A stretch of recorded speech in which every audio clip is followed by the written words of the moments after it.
Hello students, जैसा कि आप स्क्रीन पर देख पा रहे हैं, आज लिमिट का एक काफ़ी इम्पॉर्टेंट टॉपिक हम लोग लेके आए हैं, अलजेब्रा ऑफ लिमिट।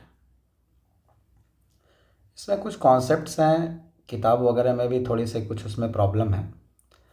जो बच्चे किताब वगैरह से पढ़ते हैं उस तरह से मिसगाइड हो जाते हैं। अलजेब्रा ऑफ लिमिट में क्या चीज़ें हैं, जैसे कि उस पर हम थोड़ी सी यहाँ पे चर्चा करते हैं।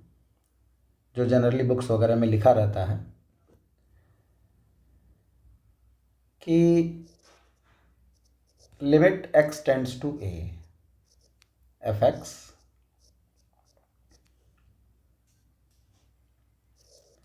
and limit x tends to a gx।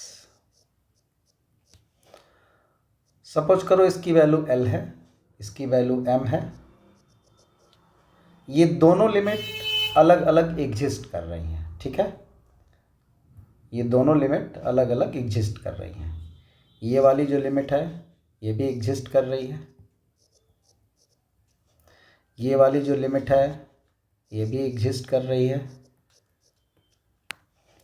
तो ऐसी सिचुएशन में अलजेब्रा ऑफ लिमिट ये कहता है कि आप लिमिट को एडिशन में, सब्ट्रैक्शन में, मल्टीप्लिकेशन में, डिवीज़न में, पावर में, कंपोजिशन में डिस्ट्रीब्यूट कर सकते हैं। जैसे फॉर एग्जांपल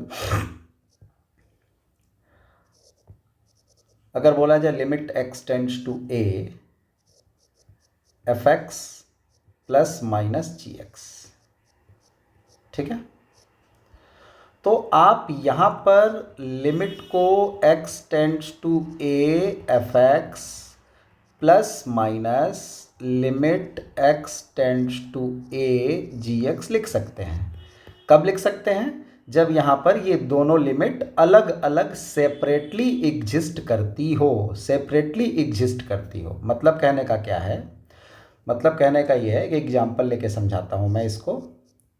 जैसे अगर सपोज करो किसी ने लिख दिया limit x tends to infinity sine square x plus cos square x, ठीक है। सिंपल क्वेश्चन है।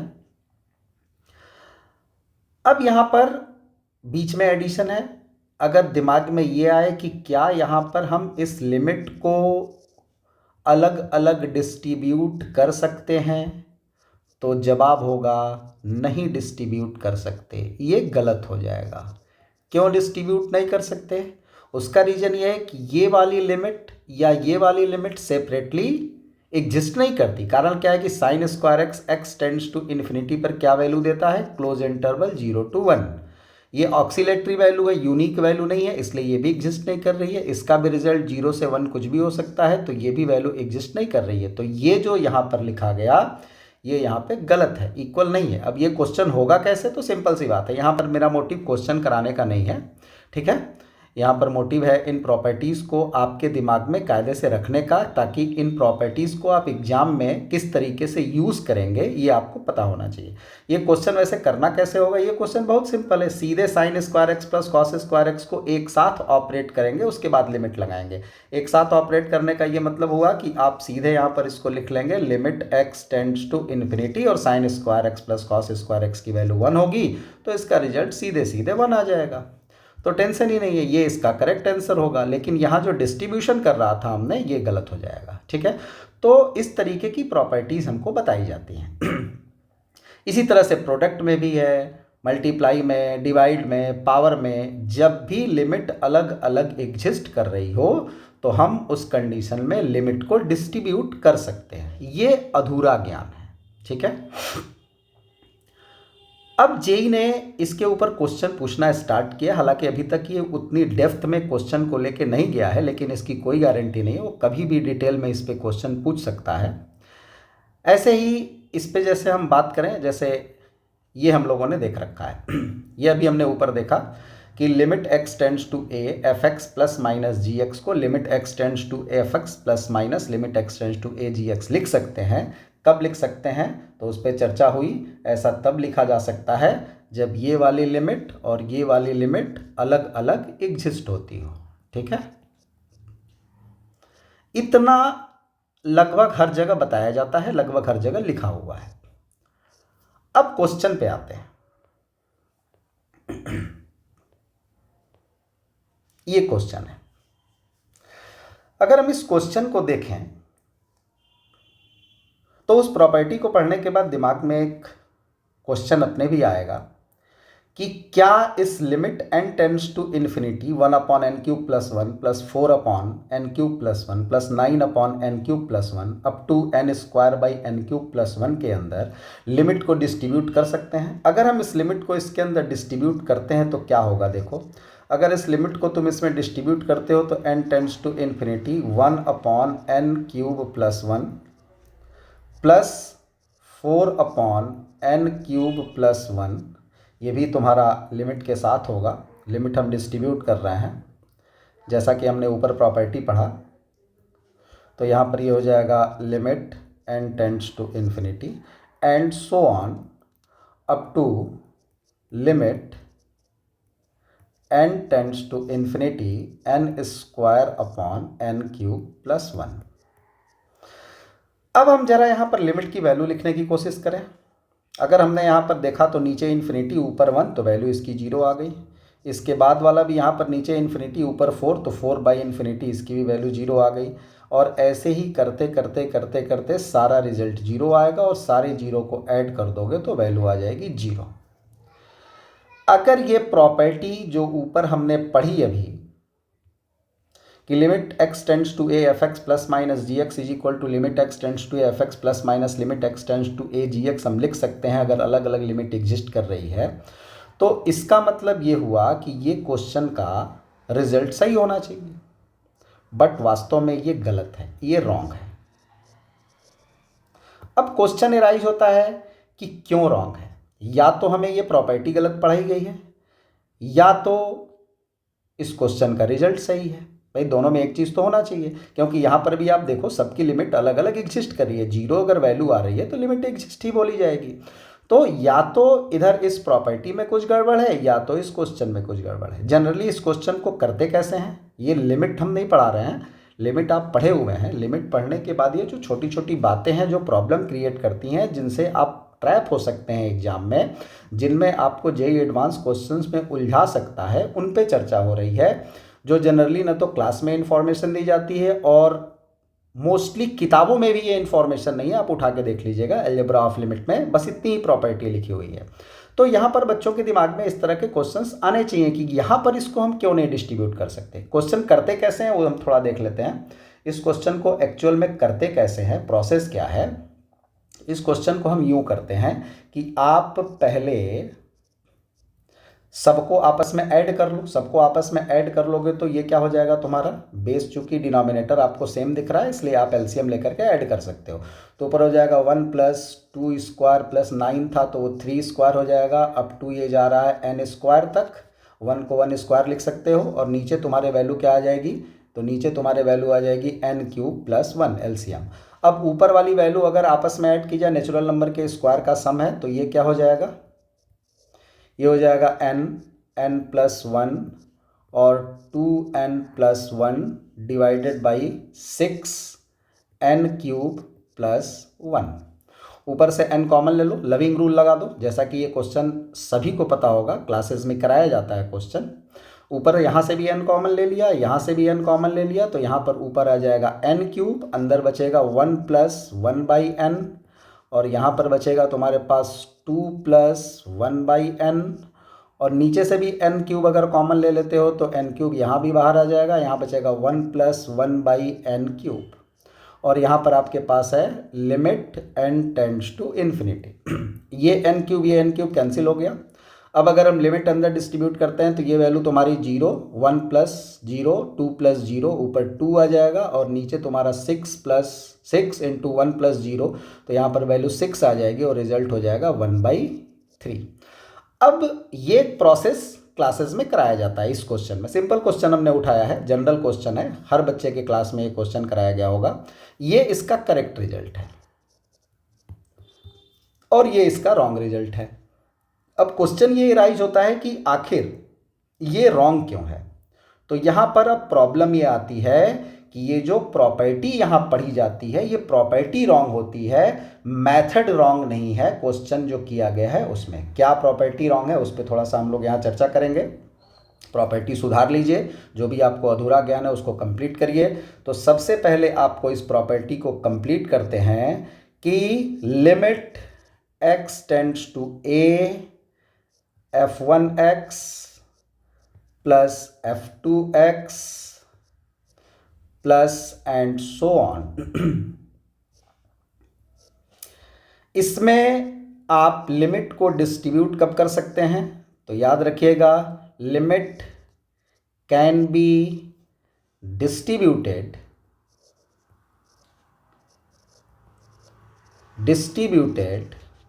if limit of each function exists separately and, यहां तक तो ज्ञान होता ही है कि सेपरेटली एग्जिस्ट करना चाहिए। इसके बाद की बात, and number of functions should be finite. ये आपको कहीं नहीं मिलेगा और इसी पे आप ट्रैप होंगे। तो प्रॉपर्टी जो भी है, शॉर्ट ट्रिक्स जो भी हैं, इसीलिए क्लासेस वगैरह में शॉर्ट ट्रिक पे चर्चा करने को मना किया जाता है। डिटेल में चीज़ों की जानकारी होनी चाहिए। शॉर्ट ट्रिक से क्वेश्चन सारे नहीं हो सकते। जब जेईई एडवांस चाहता है, ट्रैप कर देता है, आप उसी समय बैकफुट पे आ जाते हैं। आप क्लास से क्वेश्चन करके आते हैं कि हमको तो फुल मार्क्स मिलेगा, और बाहर आने के बाद से आपको पता चलता है कि सारी चीज़ें गड़बड़ हो गई। तो अब ये प्रॉपर्टी जो डिस्ट्रीब्यूशन वाली है, ये आप कब अप्लाई करेंगे? जैसे यहाँ पर अप्लाई कर लिया हमने, क्योंकि दिख रहा है कि दो फंक्शन है यानी काउंटेबल नंबर ऑफ फंक्शन है। अगर आपके पास नंबर ऑफ फंक्शंस, ये जो फंक्शन की संख्या है यहाँ पर, ये फंक्शन की संख्या अगर इनफाइनाइट नंबर ऑफ फंक्शंस हैं, तो उस सिचुएशन में डिस्ट्रीब्यूशन नहीं किया जा सकता। तो यहाँ पर दो चीज़ें आपको ध्यान रखनी पड़ेंगी। क्या क्या? एक तो आपका फंक्शन अलग अलग लिमिट पे एग्जिस्ट होता हो, और दूसरा उसका जो नंबर हो वो फाइनाइट होना चाहिए। यही कारण इस एग्जाम्पल में था। यहाँ पर हमने लिमिट क्यों नहीं डिस्ट्रीब्यूट की? एग्जिस्ट तो कर रहा था, एक जो इसका पॉइंट था उसको ये फुलफिल कर रहा था कि सेपरेटली लिमिट एग्जिस्ट कर रही हैं, बट दूसरा वाला जो पॉइंट था, should be finite, number of function finite होने चाहिए। तो आप यहाँ पर देखो, ये पहला, दूसरा, तीसरा, इस तरह से जो फंक्शन है इसकी संख्या फाइनाइट नहीं है, क्योंकि इसने दे रखा है कि n टेंड्स टू इन्फिनिटी। तो इसके अंदर जो समेशन में फंक्शन की संख्या है, ये इनफाइनाइट नंबर ऑफ फंक्शंस हैं। इसी कारण से ये प्रोसेस जो यहाँ पर आपने देखा, ये प्रोसेस रॉन्ग हो गया, और इस तरह से आप क्वेश्चन अगर करेंगे तो रिजल्ट आपका गलत हो जाएगा। ठीक है, एक ये प्रॉपर्टी। दूसरा, एक और प्रॉपर्टी हम लोग देखते हैं, उस पर भी चर्चा करते हैं। डिस्ट्रीब्यूशन कंपोजिट फंक्शन का, ये भी इनकम्प्लीट है, इसको हम कंप्लीट कर रहे हैं। ध्यान से देखो, जब भी जेईई चाहेगा आपको ट्रैप कर देगा। इसमें आपको जो जानकारी है कि कोई भी लिमिट फंक्शन के कंपोजिशन के अंदर डिस्ट्रीब्यूट हो सकता है। मतलब आप देख रहे हो यहाँ पर दो फंक्शन है, f और g। यहाँ पर fx और gx दो फंक्शन का कंपोजिशन आपको दिखाई दे रहा है। इन्हीं दोनों फंक्शन के कंपोजिशन से यहाँ पर आपका ये फंक्शन बना हुआ है। अब यहाँ पर आपने इस लिमिट को अंदर डिस्ट्रीब्यूट कर दिया। ठीक है, अब लिमिट को कब डिस्ट्रीब्यूट किया जा सकता है? तो जनरली बताया जाता है कि लिमिट एग्जिस्ट करती हो, मतलब limit x tends to a gx exist करता हो। ठीक है, और दूसरा यहाँ पर limit x tends to F X की वैल्यू m ऊपर हमने ले रखी है कि लिमिट एग्जिस्ट करता हो, ऊपर एग्जिस्ट दोनों लिमिट करनी चाहिए। F X is continuous at x बराबर m, जो अंदर की वैल्यू आई, जैसे हमने यहाँ पर लिमिट की अंदर की वैल्यू निकाली, limit x tends to a gx, इसकी वैल्यू m आई। m पॉइंट पर हमारा फंक्शन एफ एक्स कॉन्टिन्यूअस होना चाहिए। और इंपॉर्टेंट चीज जो नहीं होती है किताबों में, वो क्या है? And m should be interior point of domain of F x. क्या कहने का मतलब है कि यहां पर जैसे प्रॉपर्टी हम लोग जो यूज करते हैं, प्रॉपर्टी जो हम लोग यहां पर यूज करते हैं कि आप लिमिट को limit x tends to a F X या एफ जी एक्स अगर लिखा हुआ है तो आप यहाँ पर इसको लिमिट जी एक्स अंदर लिमिट को भेज कर एफ को बाहर रख सकते हैं एक्स टेंड्स टू ए पर। इसका क्या कारण है, कब हो सकता है ऐसा? तो किताबों में जो लिखा रहता है वो क्या लिखा रहता है, ये लिमिट एग्जिस्ट करती हो, एग्जिस्ट करके अगर इसका रिजल्ट मान लो m आ रहा है, मान लो इस लिमिट का एग्जिस्ट करने के बाद रिजल्ट m आ रहा है, तो जो फंक्शन बाहर वाला fx फंक्शन है, बाहर वाला जो ये f फंक्शन है, fx क्या होना चाहिए, कॉन्टिन्यूअस होना चाहिए x बराबर m पर, यानी जो अंदर वाले लिमिट की वैल्यू आई उस पॉइंट पर हमारा बाहर वाला फंक्शन कॉन्टिन्यूअस होना चाहिए। यहां तक की जानकारी आपको किताबों में मिलेगी। लेकिन उससे ज़्यादा इंपॉर्टेंट चीज़ क्या है कि ये जो m आया, ये m जो आया, ये m क्या होना चाहिए, डोमेन ऑफ द फंक्शन का इंटीरियर पॉइंट। इंटीरियर पॉइंट मतलब अगर मान लो, कहने का मतलब है कि अगर domain of the function alpha से बीटा है तो यहां पर m belongs to open interval alpha beta, मतलब m की वैल्यू अल्फा नहीं होनी चाहिए, m की वैल्यू बीटा नहीं होनी चाहिए। ठीक है, यानी जो अंदर वाले लिमिट की वैल्यू आई वो m अल्फा बीटा नहीं होना चाहिए, तब ये रिजल्ट 100% करेक्ट होगा। नहीं तो आप जब जेई चाहेगा उलझ सकते हैं। कई बार ऐसा होता है कि अल्फा और बीटा m की वैल्यू होने पर भी ये करेक्ट होता है, लेकिन ये 100% प्लेसेस पर ट्रू नहीं है। एक एग्जाम्पल लेके चलते हैं, जैसे ये एक सिंपल एग्जाम्पल है जिसको स्टार्टिंग में विदाउट स्टार्टिंग लिमिट इस एग्जाम्पल को कराया जाता है। इस लिमिट का रिजल्ट भी मोस्टली बच्चों को याद होगा। एग्जाम्पल हमने सिंपल ले रखा है, यहाँ पर मेरा मोटिव एग्जाम्पल कराने का बिल्कुल नहीं है, एग्जाम्पल पे हम लोग फिर चर्चा कर लेंगे। लिमिट में ये जो छोटी मोटी 2-3 चीज़ें हैं जिस पर बच्चा ट्रैप हो सकता है, जेई जब चाहे ट्रैप कर सकता है, जब चाहे आपको उलझा सकता है, इसलिए ऐसे क्वेश्चंस पे आपको थोड़ा सा ध्यान देना पड़ेगा। इसलिए इन प्रॉपर्टीज़ को यहाँ पर आपको डिटेल में समझाया जा रहा है। जैसे ये क्वेश्चन करते कैसे हैं, इस क्वेश्चन को करने का तरीका ये है कि यहाँ पर हमें पता है कि x tends to zero, limit की डिफिनेशन सबको पता होगी। x टेंड्स टू जीरो का ये मतलब नहीं होता कि x is equal to zero. ठीक है, x is equal to zero पर फंक्शन डिफाइंड हो, न डिफाइंड हो, कॉन्टिन्यूअस हो, डिफरेंशिएबल हो, डजेंट मैटर। प्रॉब्लम क्या है, क्या देखना होता है, x टेंड्स टू जीरो का मतलब नियर अबाउट जीरो, जीरो के नेबरहुड में फंक्शन की बात करनी है। तो जीरो के नेबरहुड में अगर देखा जाए तो हमें ये पता है कि sec x की जो वैल्यू होगी वो ग्रेटर देन 1 होगी। sec x का ग्राफ आपको पता है, sec x का ग्राफ से भी आप देख सकते हो कि x टेंड्स टू जीरो पर sec x की वैल्यू ग्रेटर देन 1 होगी।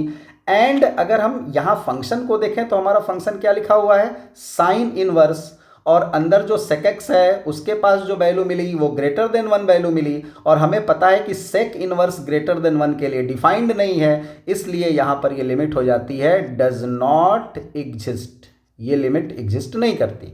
अब हम थोड़ा इस प्रॉपर्टी से चलते हैं। ये जो हमने ऊपर प्रॉपर्टी पढ़ी, अगर किसी बच्चे के दिमाग में ये डज नॉट एग्जिस्ट वाला पिक्चर ना आए और वो इस तरीके से इस चीज़ को सोचने की कोशिश करे कि यहाँ पर दो फंक्शन का कंपोजिशन है, limit x tends to zero, दो फंक्शन का कंपोजिशन है, एक हमको दिख रहा है साइन इनवर्स और एक दिख रहा है sec x। ठीक है, अगर हम किताबी प्रॉपर्टी की बात करें, मोस्टली किताबों में, मतलब आजकल जो मार्केट में गाइड के नाम से किताबें बिक रही हैं, काफ़ी फेमस किताबें हैं, किसी भी किताब को आप उठा के जो भी आपके पास किताब होगी आप देख सकते हैं, यही लिखा होगा कि कब इसको डिस्ट्रीब्यूट किया जा सकता है। तो आप जैसे ही इसको उस प्रॉपर्टी के थ्रू, यानी कोई बच्चा इस एग्जाम्पल को क्लास में टीचर ने नहीं डिस्कस किया हो और अपने से ही इस क्वेश्चन को सॉल्व करता है, तो कहाँ ट्रैप होगा उसको देखना। अब इस क्वेश्चन को बच्चा देखेगा तो उसके दिमाग में क्या क्या चीज़ आएंगी, वो तो प्रॉपर्टी देखेगा किताब में जो लिखी हुई है, क्या प्रॉपर्टी उसके दिमाग में आएगी कि भाई साइन इनवर्स। ठीक है, तो साइन इनवर्स अपने डोमेन में क्या होता है, कॉन्टिन्यूअस होता है। x टेंड्स टू जीरो पर x टेंड्स टू जीरो पर अगर हम sec x की वैल्यू देखें तो sec x जो है, अगर हम अलग अलग फंक्शन देख लें, मान लो हमने fx फंक्शन को यहाँ पर एक फंक्शन ले लिया साइन इनवर्स x, ठीक है, और gx को एक फंक्शन ले लेते हैं sec x, ये अलग अलग दो फंक्शन ले लेते हैं। ठीक, इन्हीं दोनों फंक्शन के कंपोजिशन से ये फंक्शन यहाँ पर मेरा बना हुआ है। अब अगर देखा जाए तो यहाँ पर ऊपर की प्रॉपर्टी क्या कहती है कि आप इस लिमिट को इसके अंदर डिस्ट्रीब्यूट कब कर सकते हैं पहली चीज ये एग्जिस्ट करता हो तो भाई ये देखो, ये जो लिमिट है g x sec x x tends to 0 पर एग्जिस्ट करेगी और इसकी वैल्यू 1 आएगी। ठीक है, इसकी वैल्यू 1 आएगी, एग्जिस्ट कर गई। दूसरी चीज कि 1 पर ये कॉन्टिन्यूअस होना चाहिए, तो साइन इनवर्स एक्स 1 पे कॉन्टिन्यूअस भी होता है। साइन इनवर्स एक्स का ग्राफ भी आपको मालूम होगा, साइन इनवर्स एक्स 1 पर कॉन्टिन्यूअस बोला जाता है। ठीक है, तो ये आपके किताबी या जनरली क्लासेस में जो टीचर डिस्कस करते हैं उस प्रॉपर्टी को ये डिफाइन कर रहा है, उस बात को मान रहा है। अब उसकी बात सुन करके अगर कोई बच्चा इस क्वेश्चन को डिस्ट्रीब्यूशन प्रोसेस से करेगा तो प्रॉब्लम क्या आएगी, वो बच्चा लिमिट एक्स टेंड्स टू 0 लिखेगा। यहाँ साइन इनवर्स है क्वेश्चन में, तो साइन इनवर्स को बाहर करेगा, यानी कि डिस्ट्रीब्यूट अगर करेगा तो ये क्वेश्चन क्या हो जाएगा, साइन इनवर्स अंदर हो जाएगा limit x tends to 0 sec X. अब सेक एक्स की वैल्यू तो उसके लिमिट की यहाँ पर 1 आ जाएगी, तो क्वेश्चन हो जाएगा उसका साइन इनवर्स और अंदर हो जाएगा 1, और अब इसकी वैल्यू उसको मिल जाएगी π/2। ये रॉन्ग है, ये यहाँ पर रॉन्ग हो गया, ये गलत हो गया। ये रॉन्ग क्यों हुआ उस पर जरा ध्यान देते हैं। इसके रॉन्ग होने के पीछे कारण क्या था? इसके रॉन्ग होने के पीछे कारण ये था बेटा कि जो ये 1 रिजल्ट आया, ये जो 1 रिजल्ट आया, यानी हमने ऊपर जो बोला कि ये जो m आया, यानी जो gx के लिमिट की वैल्यू आ रही है वो डोमेन का इंटीरियर पॉइंट होना चाहिए। तो साइन इनवर्स x का डोमेन जरा ध्यान से देखो, याद करो, साइन इनवर्स का डोमेन कहाँ से कहाँ तक होता है, -1 से लेकर 1 तक होगा। साइन इनवर्स x का डोमेन अगर -1 से 1 तक है तो ये जो रिजल्ट आया क्या इस डोमेन का इंटीरियर पॉइंट है? नहीं, ये इसका बाउंड्री पॉइंट है। देखो 1 इसका बाउंड्री पॉइंट है, यही कारण है कि ये यहाँ पर प्रॉपर्टी इस क्वेश्चन को गलत कर दे रही है। तो अब ये जो दो special properties algebra of limit चल रही थी, इस अलजेब्रा ऑफ लिमिट की इन दोनों प्रॉपर्टीज को आप ध्यान से सुन लीजिए, नोट कर लीजिए कि लिमिट डिस्ट्रीब्यूशन के लिए केवल एग्जिस्ट होना जरूरी नहीं है। दोनों प्रॉपर्टी पे बात करते हैं। कंपोजिशन में लिमिट कब एग्जिस्ट करेगी?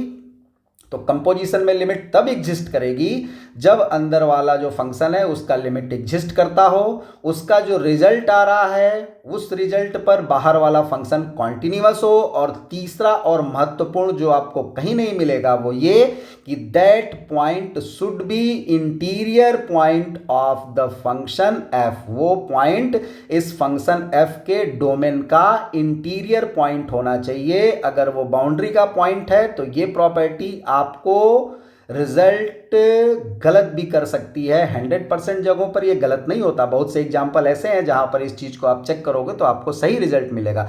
अभी जेई मेंस ने 2025, जेई एडवांस ने 2022 या 24 में एक क्वेश्चन पूछ रखा था, मैं डिस्कस करूंगा उस क्वेश्चन को आगे के वीडियो में। उसमें एक क्वेश्चन इस तरीके का था जहां पर वो बाउंड्री पॉइंट था, फिर भी रिजल्ट सेम टू सेम आ रहा था, बच गए थे बच्चे। ठीक है, लेकिन उसी क्वेश्चन को देख करके मेरे दिमाग में आया कि अगर कभी जेई ने इस तरीके से उलझा दिया कि बाउंड्री की वैल्यू आई और बच्चे ये प्रॉपर्टी लगाए और रिजल्ट उनका ट्रैप हो गया, गलती हो गया, तो फालतू का आपका नंबर चला जाएगा। इसलिए इन प्रॉपर्टीज़ को कायदे से देख लीजिए। तो पहली प्रॉपर्टी ये हो गई, और दूसरी यहाँ पर इंपॉर्टेंट बात क्या कि लिमिट को एडिशन या सब्ट्रैक्शन में, माइनस में कब डिस्ट्रीब्यूट कर सकते हैं? जब वो अलग अलग एग्जिस्ट करता हो और नंबर ऑफ फंक्शन, जो फंक्शन की संख्या है वो क्या होनी चाहिए?